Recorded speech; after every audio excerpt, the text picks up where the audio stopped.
I'm so glad you brought up forgiveness because it's something that's very close to my heart that I talk about often, and it's one of the biggest barriers to healing.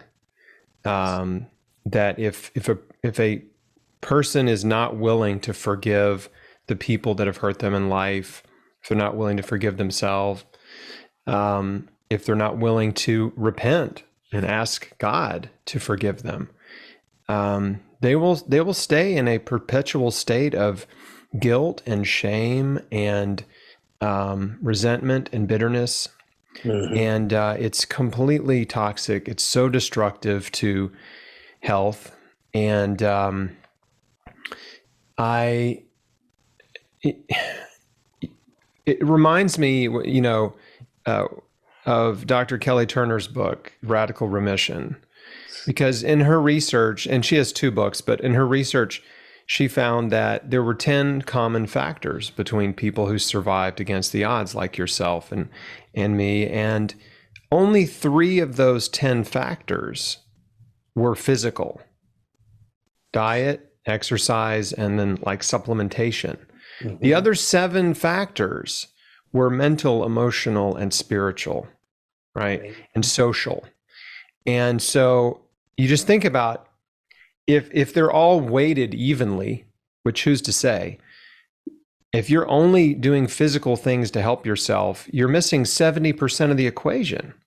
Exactly. And I've said for years, just my own personal hypothesis that stress accounts for at least 60%, and it might be 99%. Right? Yes.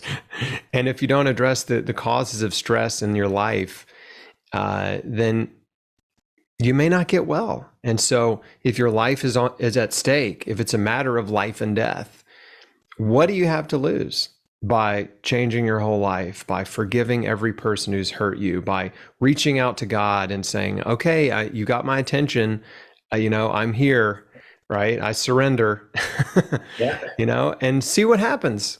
Hmm. And my favorite piece of advice I like to give to folks who say, well, I don't know. I mean, I don't know if I believe in God. If um, my answer is always, well, why don't you try believing and see what happens? Yeah. Right? Or Absolutely. just give belief a try. Reach out and ask God to reveal Himself to you. Ask Him for miracles, for help, for guidance, and see what happens. Yeah. Surrender. That's people with faith even, just surrender. You're not in control. Let the Lord drive. You are the co-pilot, not the driver.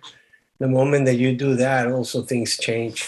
It's it's amazing. It's amazing. You feel like it would be great to have a pill that said drink this and things will change for you in all areas, physical, especially spiritual. I do a little thing. I had a little tool in the beginning of my program, like the wheel of life, and where we go through the different areas.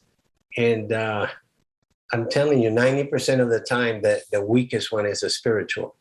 And also, there's a lot of emotion there, a lot of stuff that people carry on through the years since they're really very little, 5 years old even.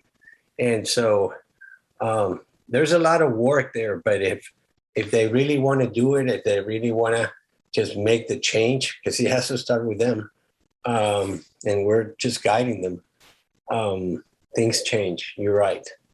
But surrender is really key for those of us that we understand we are walking the path with the Lord.